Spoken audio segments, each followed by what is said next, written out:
கோபிநாதன் சொன்னா யாருக்கு தெரியல நேசனை காணாதவன் நெஞ்சில்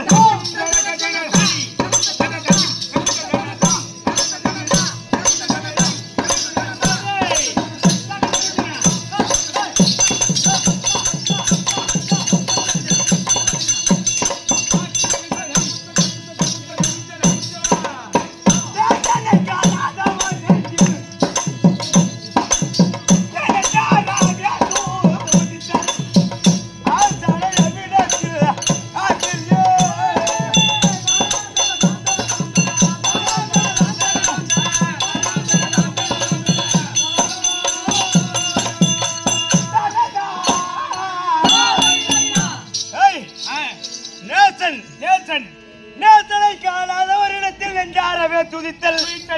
நேசனா யாரு? நண்பன். நண்பனோட பெருமையை எங்க சொல்லணும்? நண்பன் பக்கத்துல இருக்கக்குள்ளே சொல்ல வேண்டுங்க. நண்பனோட பெருமை நண்பனை வச்சுக்கிட்டு நண்பனோட பெருமை எல்லாம் சாராய்கள்ல சொல்லணும்.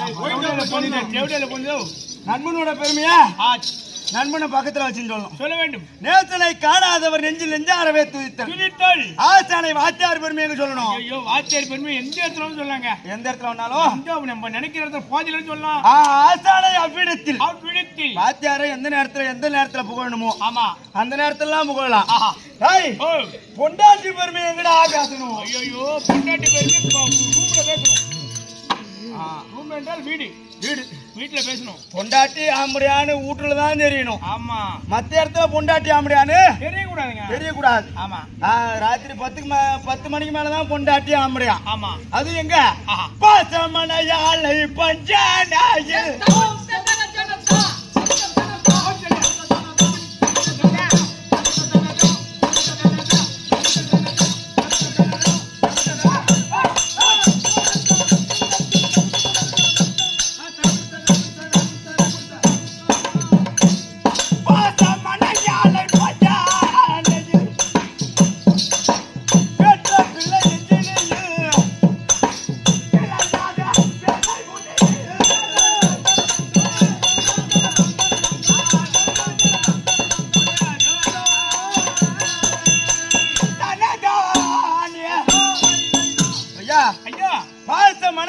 பஞ்சனைகள். ஆமா படுத்து உறங்குற மாதிரி. ஆமா படுக்க அறையில மட்டும்தான் பொண்டாட்டி ஆம்படியான்னு பேசிக்கணும்.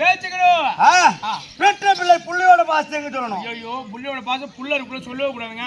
அவனுக்கு கொஞ்சம் கொழுப்பு அதிகமா ஏறிடும். ஆமா கொழுப்பு அதிகமா ஏறிடும். சொல்ல ஐயா புள்ளையோட பாசத்தை புள்ள இருக்குள்ள சொல்லக்கூடாது. புள்ள இருக்குள்ள சொல்லக்கூடாது. இல்ல அப்பதான் உன்னோட பெருமை சொல்லணும். அப்பதான் ஆமா அப்பன புள்ள